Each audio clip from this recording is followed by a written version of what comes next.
Aleluia, Senhor. Glórias a Deus. Bom dia.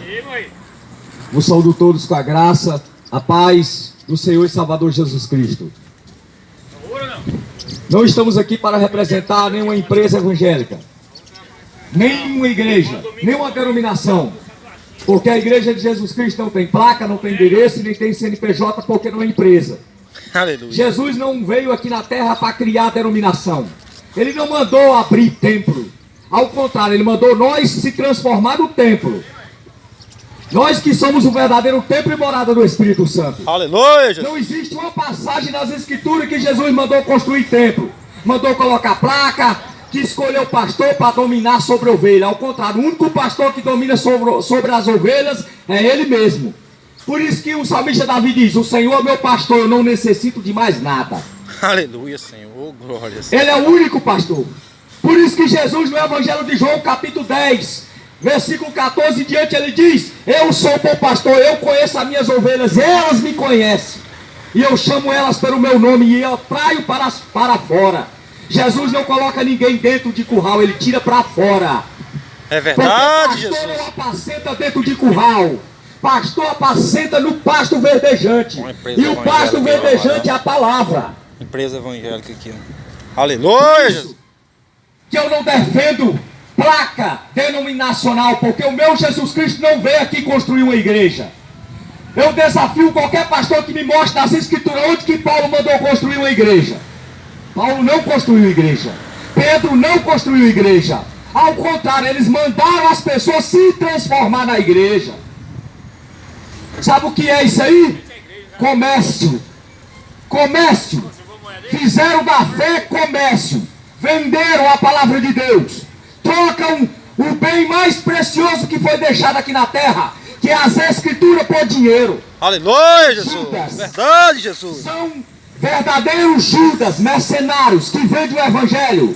Um evangelho que custou preço de sangue. Vendem. São verdadeiramente Judas Iscariotes aqui na terra. Quando Jesus entrou no templo em Jerusalém, o templo judeu, porque o templo foi construído para o povo judeu, Jesus encontrou o povo vendendo pombas, ovelhas, bois, todo tipo de coisa, cambistas. Jesus expulsou eles do templo judeu. Ouça bem, o templo era judeu, porque o templo foi construído para que o povo de Israel, uma vez no ano, se reunisse para celebrar as duas festas que tinha Israel: as festas dos tabernáculos e a Páscoa judaica.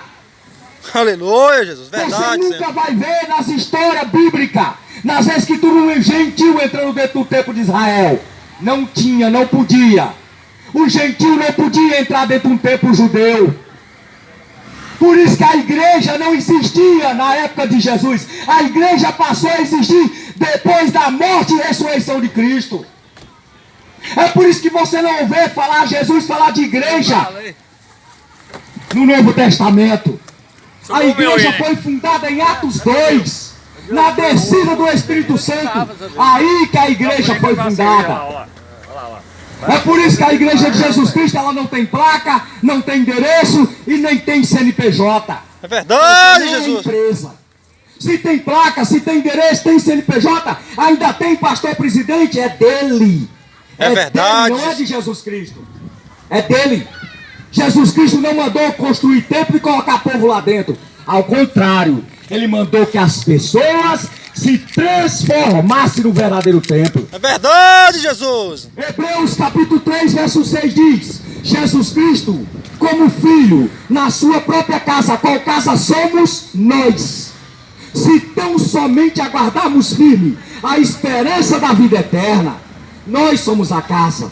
1 Coríntios capítulo 3, verso 16 e 17. 1 Coríntios capítulo 6, 16 e 19, até o 19, diz que nós somos a casa.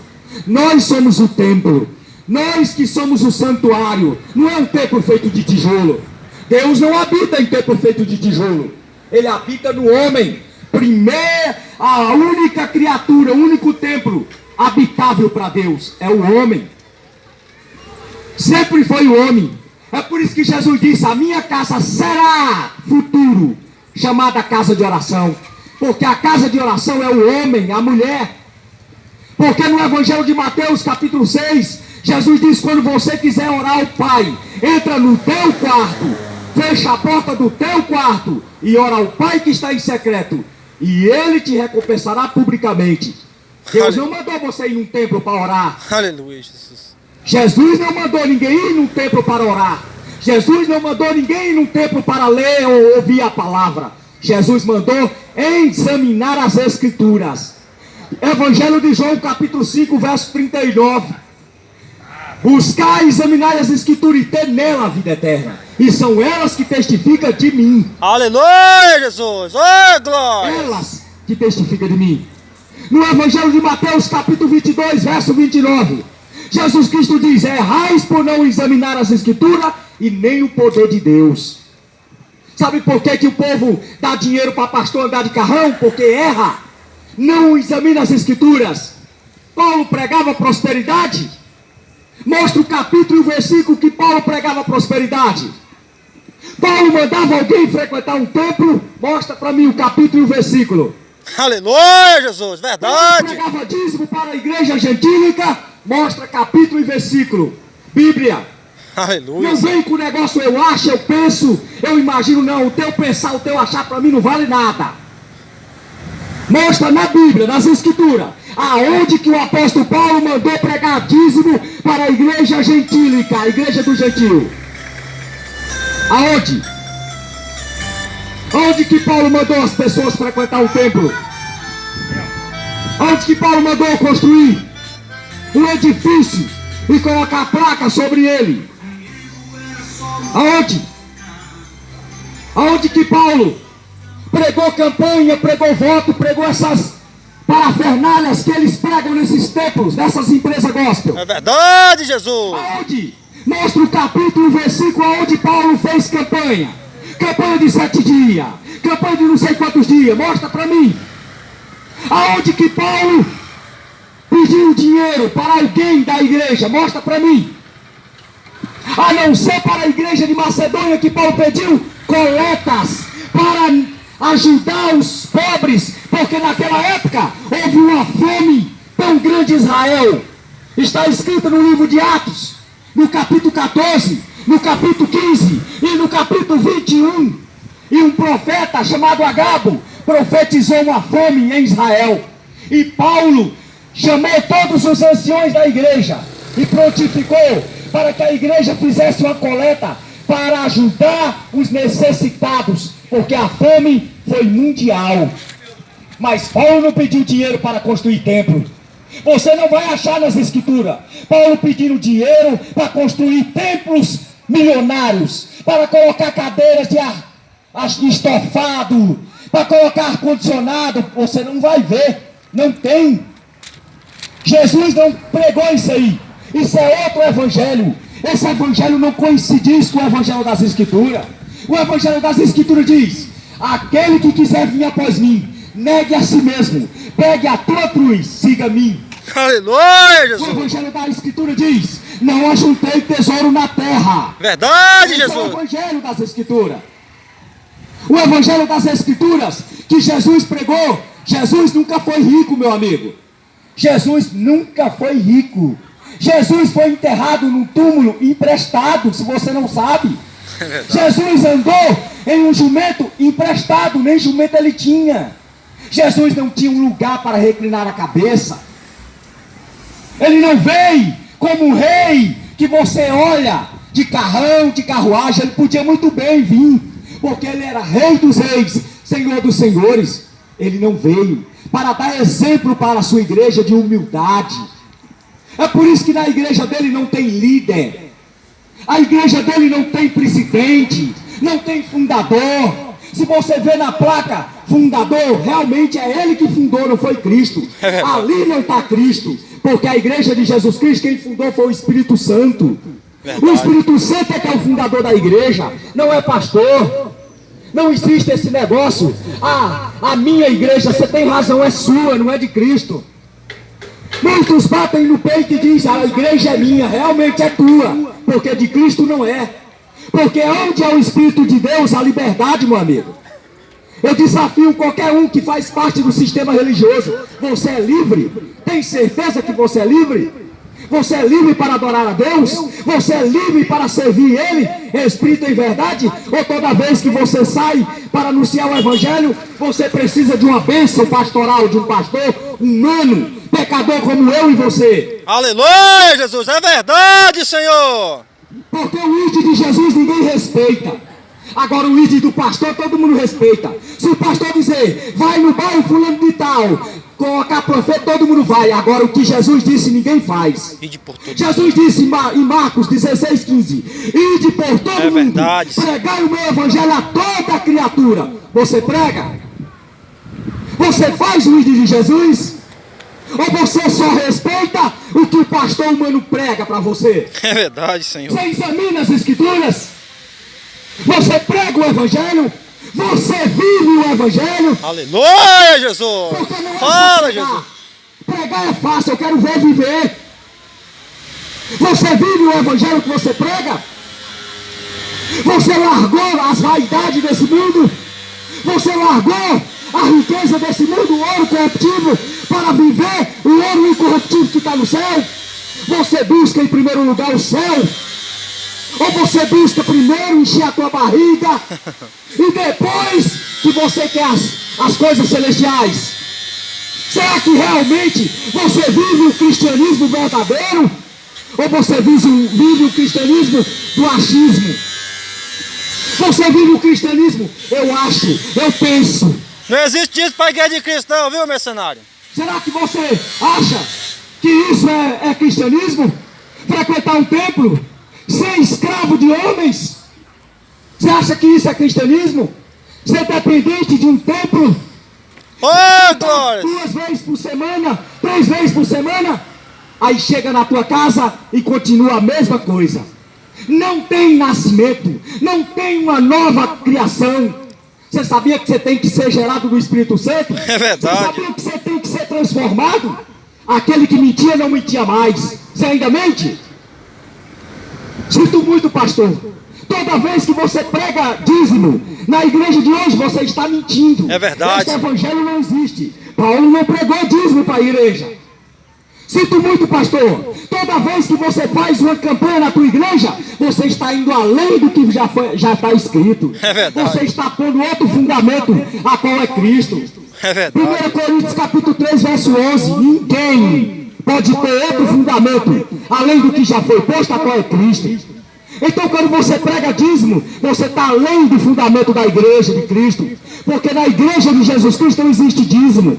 Não existe campanha, não existe voto, não existe envelope ungido, não existe esse negócio de campanha, de libertação, não existe, meu amigo. Você é liberto através da palavra. Conhecereis a verdade, e a verdade vos libertará. Jesus não disse, farei uma campanha e a campanha te libertará. Jesus não falou isso. Jesus disse, conhecereis a verdade. A verdade. E a verdade vos libertará. É verdade, Jesus Senhor. não mandou. Jesus não disse que você seria liberto numa campanha. Jesus não disse que você seria próspero numa campanha. Ao contrário, ele disse que conhecendo a verdade, você seria liberto. E a verdade é as escrituras. É você lendo as escrituras, examinando as escrituras, buscando da fonte inesgotável que é o Espírito Santo. E não depende de homem. Você não depende de homem. Você depende somente do Espírito Santo da graça. Você não depende de homem. Verdade, Senhor. Você não depende de mim. Você não depende do irmão. Você não depende de pastor. Você não depende de padre. Você só depende do Espírito Santo. Só dele. Mais ninguém. É por isso que Jesus diz no Evangelho de João que quando ele fosse, ele enviaria o Consolador. E o Consolador ensinaria todas as coisas. Todas. Jesus não disse que o Espírito Santo ensina alguma coisa e a outra você tinha que aprender com o homem. Ao contrário, ele disse que quando o Espírito Santo viesse, ensinaria todas as coisas. Ô, glória, é verdade, Senhor. O Espírito Santo que ensina. Somente ele é o professor. Sabe qual é a faculdade do crente? Não é a faculdade de teologia, ensinamento de homem, doutrina de homem. Sabe qual é a faculdade do crente? Quarto. É verdade, Jesus. Sabe qual é o diploma do crente? Joelho no chão, cara no pó e oração ao Eterno. Essa é a faculdade do crente. Jesus não mandou, meu amigo, você ir para um templo orar. Ele mandou você ir para a tua casa, fechar a porta do teu quarto e orar a Ele. Engraçado, se o templo fosse a casa de Deus, Deus mandaria as pessoas para o templo orar. Verdade. Ao contrário, Ele mandou ir para o quarto orar. Só para você ver que o templo não tem significância nenhuma para Deus. Nunca teve e nunca vai ter. Porque o verdadeiro templo, a glória da segunda casa seria maior do que da primeira. Porque a primeira casa era tijolo, a segunda agora é o coração do homem. É verdade, Jesus. Oh, glórias! Isso que muitas pessoas erram por não examinar as escrituras e nem conhecem o poder de Deus. Muitas vezes vê milagres, prodígio e maravilha de engano. Porque se você não sabe, o diabo também faz milagre. Se você não sabe, ele também faz prodígio. Em Apocalipse 13 diz que ele vai fazer chover fogo do céu e vai enganar a terça parte da terra. Ele vai fazer fogo descer do céu. Se você está em um templo, porque você vê milagre, você vê prodígio e maravilha, sinto muito, meu amigo, cuidado, para você não ser enganado, porque o diabo também faz prodígio, ele também faz maravilha de sinais, de engano. Se você não sabe, quando Moisés se apresentou diante do faraó, os magos, feiticeiros do faraó, também fizeram milagres. Eles fizeram um cajado se transformar em cobra, se você não sabe. Eles também transformaram água em sangue, se você não sabe. Então, para de engano. 2 Coríntios capítulo 11, o apóstolo Paulo diz que os obreiros de Satanás vêm com prodígios e maravilha de engano. Jesus disse que, se possível, enganaria até os escolhidos, meu amigo. Então, é possível, se você não abrir os teus olhos, você será enganado. Você sabia que o diabo vai colocar, o anticristo vai colocar uma marca em todo aquele que obedecer a ele? Ele vai colocar a marca na testa e na mão direita. E você não vai comprar, não vai vender, não vai viajar, não vai ir para lugar nenhum se não tiver esta marca. Você sabia disso? E muitos que estão no sistema religioso, sistema enganatório do mundo, que é a religião, porque Jesus não criou religião. Jesus não veio aqui criar uma religião. Ele veio deixar sua palavra como doutrina. A doutrina não é a doutrina que você vê em um templo evangélico, que você tem que usar saia, que você tem que ter um cabelão. Não, isso não é doutrina de Jesus, isso é doutrina de homem. A doutrina de Jesus é a doutrina do Espírito Santo. É o que o Espírito Santo passou para a igreja. É o concílio de Atos capítulo 15 e Atos capítulo 21. Que os apóstolos concordaram entre eles mesmos não colocar encargo nenhum sobre o gentio, a não ser que eles se abstessem da carne sufocada aos ídolos, da prostituição e do sangue de animais. Esses são os mandamentos para a igreja do gentio. Cadê o dízimo? No concílio. Cadê as campanhas no concílio de Atos 15 e Atos 21? Cadê a obrigação de você frequentar um templo no concílio de Atos? Quando os apóstolos reuniram os anciões, os presbíteros e os bispos da igreja de Atos, cadê? Cadê essa doutrina satânica que pregam nesses templos? Cadê essa doutrina? Aonde que os apóstolos, os 12 apóstolos pregaram isso para a igreja? Aonde que os apóstolos mandaram você se prostrar a uma imagem de escultura? Aonde? Aonde que os apóstolos fizeram essas parafernálias que estão fazendo dentro destes templos quadrados de tijolo? Aonde Deus não habita lá, nunca habitou e nem vai habitar. Aonde? Eu desafio, pastor, cadê? Traz a Bíblia e me mostra. Mostra essa doutrina. Aonde que Paulo pregou esta doutrina para a igreja? Porque Paulo é o apóstolo do gentio. Ele que edificou a igreja do gentio. Não foi Pedro, não foi Tiago, foi Paulo. Porque se você não ler essa escritura, no livro de Atos capítulo 9, Jesus escolheu Paulo para ser apóstolo do gentio, luz do gentio. Oh, glórias! O apóstolo Paulo foi escolhido para ser pregador do gentio. É por isso que você não vai ver Paulo pregando dízimo. campanha, voto, frequenta um templo para você ser abençoado, você não vai ver. Porque ele não aprendeu de Jesus isso. Ele não aprendeu e nem pregou isso para a igreja.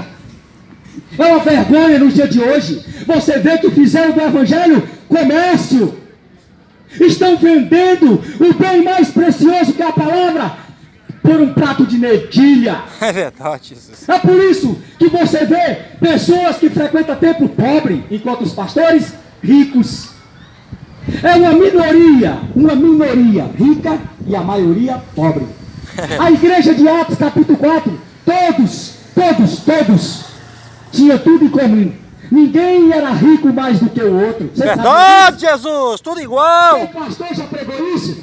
Que a igreja de Atos ninguém era mais rico que o outro? Prega não, sabe por que ele não vai pregar? Porque é mercenário, é ladrão, salteador. Todo pastor que prega dízimo, que arrecada dinheiro de ovelha, é ladrão, salteador. E eu mostro nas Oh, glórias. É verdade, Senhor. nas escrituras que todo pastor que arrecada dízimo, arrecada dinheiro da ovelha, é ladrão e salteador. Porque o dízimo era uma doutrina judaica, especificamente para o povo judeu. Deuteronômio capítulo 14, Levítico capítulo 27, verso 30. Está escrito a respeito do dízimo. Leia as escrituras para você não ser enganado.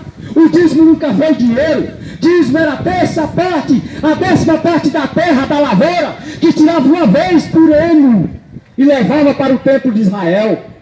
Até isso eles perverteram. É uma vez por mês, nunca foi por mês. O dízimo era uma vez por ano, quando tivesse lavoura. Porque quando não tinha produção, quando não tinha lavoura, o povo não podia levar dízimo para o templo. Sabe por que o povo erra? Porque não examina as escrituras. Acredita em homem, dá ouvido a homens mercenários que só estão atrás do teu dinheiro. É verdade. Não estão atrás da tua alma. Porque se eles quisessem que você fosse salvo, eles falariam para você que você não precisa frequentar o templo. Eles falariam para você que Deus não precisa do teu dinheiro, porque Ele é o dono de tudo. Ele falaria para você que o dízimo é um pacto da lei de Moisés. Hoje na nova aliança não existe mais esta cobrança. Ele falaria para você. Se ele estivesse preocupado com a tua alma, ele falaria para você que você não precisa frequentar o templo. Ao contrário, você precisa se transformar no templo. Só que eles não vão pregar, não vão reconhecer que estão enganados e sendo enganando a muitos. Por isso que o apóstolo Paulo diz no livro de Timóteo capítulo 4, que nos últimos dias muitos vão enganar e ser enganados. Estão enganando muitos, enriquecendo com o evangelho da graça, pervertendo. Sabe por que ninguém prega a graça? Vão lá para a lei, porque Abraão era próspero, porque Zacarias era próspero, porque Jacó era próspero, porque Salomão era próspero. E na graça, quem era próspero? Quem era rico na graça? Aleluia, Jesus. Mostra para mim alguém que foi exaltado na graça porque era rico. Ninguém, aleluia. Alguém na graça que foi exaltado porque era rico. Ninguém, aleluia, Jesus. Mostra para mim. Cadê a passagem bíblica? Aonde que alguém na graça foi exaltado porque era rico? Aí eles pegam os textos isolados de Isaías 1,19 e diz: se você quiseres e obedeceres, comereis o melhor dessa terra. Só que essa promessa não foi feita para mim e nem para você. Essa promessa foi feita para Israel. Até a promessa do dízimo foi feita para Israel. Se Israel fosse fiel a Deus, devolvesse as novidades, as primícias para Deus, a terra deles era próspera. Aleluia, Jesus. Israel. Estamos debaixo da outra promessa. Sabe qual é a nossa promessa? Vida eterna, salvação. Esta é a única promessa para a igreja nos últimos dias. Salvação, vida eterna. Deus não promete que você será rico. Ao contrário, Ele diz que é mais fácil um camelo passar no buraco de uma agulha do que um rico entrar no reino dos céus. Onde é que fica a tua promessa de riqueza? Na graça de Cristo. Aonde que ela se encaixa? De que forma ela está se encaixando essa promessa que você recebeu de homem? Que você vai ser próspero, que você vai ser abençoado, que você vai ter uma vida abundante. Que vida é essa? Porque é engraçado que o apóstolo Paulo diz que nós, a igreja dos últimos dias, foram colocadas por escolha deste mundo. Que aqueles que querem viver em Cristo padecerão perseguições e aflições. Aleluia, Jesus. Jesus disse que por se multiplicar o pecado, o amor de muitos esfriaria. Você acha que não já esfriou? Quando um cristão vai em busca do dinheiro, por acaso ele já não está frio? Por acaso ele já não se tornou como a igreja de Laodiceia, que dizia que tinha dinheiro, era rica, não precisava de mais nada? Será que quando o cristão ele busca a sua vida terrena aqui na terra, ele já não se desviou do propósito? É verdade, Jesus. Será que ele já não se afastou do propósito da salvação? É por isso, meu amigo, o perigo. Paulo diz em 2 Coríntios: eu temo, assim como a serpente enganou a Eva, que assim ela introduza o vosso pensamento e vos engane. Verdade. Então, estamos vivendo, meu amigo, os últimos dias aqui na terra. E os últimos dias aqui na terra será cheio de engano, cheio de mentira. Jesus disse que ia se levantar muitos falsos profetas, muitos falsos cristos, que enganaria a muitos. Hoje, o que mais nós vemos é um engano religioso, é um engano denominacional. Você precisa frequentar o templo, você precisa estar debaixo de uma cobertura espiritual.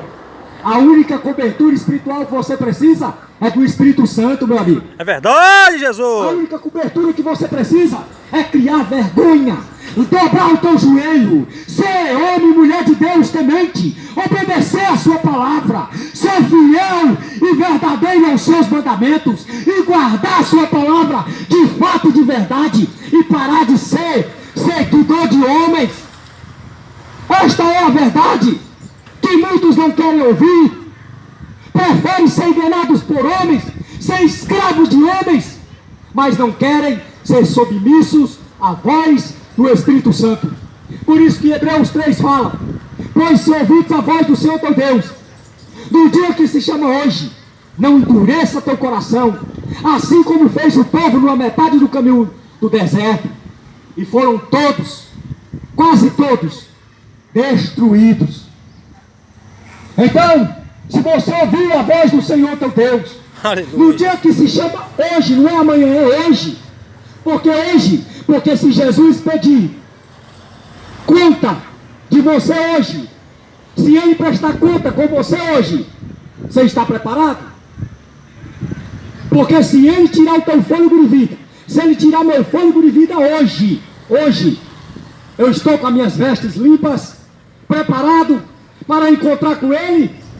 Ou será que eu serei como aquele povo de Apocalipse capítulo 7, verso 13, que vão clamar pelas rochas, pelos montes, para cair em cima deles por causa da presença? Aleluia, Jesus. Fala, Rei da Glória.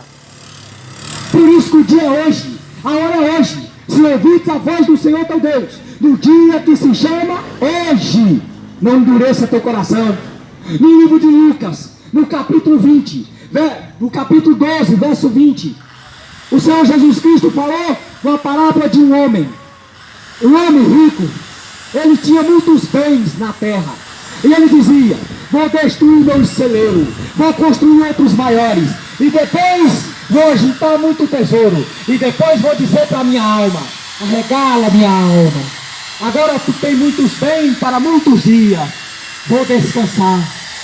Aí Deus falou para ele: louco, esta noite te pedirão a tua alma. Para quem você tem preparado? Se hoje te pedirem a tua alma, se hoje te pedirem para te peneirar, assim como Satanás pediu para peneirar Pedro, você está preparado? Você está preparado para ser peneirado? Porque Satanás pediu para peneirar Pedro, e Jesus orou e disse: Pedro, Satanás me pediu para te peneirar, mas eu roguei ao Pai para que te livrasse. Mas tu, Pedro, quando tu se converteres, testemunha aos teus irmãos. Porque Pedro não era convertido ainda. Mas Pedro, depois que recebeu o Espírito Santo, ele foi convertido. Você nunca mais viu Pedro negando Jesus Cristo. Ao contrário. Sabe o que foi que Pedro fez? Quando vieram para matar Pedro, para crucificar Pedro, ele disse: crucifica-me de cabeça para baixo, porque eu não sou digno de morrer, assim como morreu meu Senhor Jesus Cristo. Aleluia, Jesus. Ele era convertido. Pedro era convertido. Ele não negou mais a fé. Sabe por quê? Por isso que Jesus diz no Evangelho de João, capítulo 3, que é necessário nascer de novo. Se não nascer de novo, você nega Jesus a qualquer momento. Por isso que é necessário nascer de novo, ser transformado, regenerado. Quando você nascer de novo, da água e do Espírito, você não vai ter mais medo da morte. Você não vai ter medo de nada, de ninguém. Sabe por quê? Porque quem é nascido de novo é como se Jesus Cristo, ressuscitado, estivesse ressuscitando junto com ele. Por isso que o batismo nas águas simboliza novo nascimento e confissão diante dos homens. Quando você confessa Jesus Cristo na confissão do batismo nas águas, e depois você recebe o batismo do Espírito Santo, o selo da promessa, da redenção, você é uma nova criatura. Todo que é nascido de novo, pergunta para uma pessoa que nasceu novamente se ele tem medo de morrer. Ele vai dizer: não tenho, porque já estou morto com meu Jesus. Aleluia. É por isso que é necessário nascer de novo. Se você perguntar para mim, apontar um 38 na minha cabeça e dizer: irmão, você tem medo de morrer? Vou explicar para você: não, porque já estou morto. Morri com meu Jesus Cristo. Que medo teria eu desta morte carnal, sendo que eu já estou vivo? Sendo que o meu espírito já regozija a vinda do meu Salvador. Oh, glória. Morrer para mim é lucro. Viver para mim, se der fruto, viverei em prol daquele que vive para todo o século. Por isso que eu não tenho minha vida como preciosa. No livro de Atos, capítulo 20, quando o profeta Gado, ele tinha feito uma profecia a respeito de Paulo. Ele disse que o dono daquele cinto, ele pegou o cinto de Paulo e disse: o Espírito Santo me afirma que o dono desse cinto será perseguido e morto em Jerusalém, será preso pelos maiorais de Jerusalém. Paulo não chorou, Paulo não lamentou, ao contrário, a igreja ficou triste. Paulo disse: não chore por mim, porque eu estou pronto não só para ser preso por Cristo, não só para padecer perseguição, mas também para ser morto por causa de Jesus Cristo. Aleluia, Senhor. Paulo era um novo convertido. É por isso que Jesus Cristo disse: este é um vaso escolhido para mim, para levar o meu evangelho aos gentios. É por isso que a igreja do gentio não vive a prática judaica do Velho Testamento.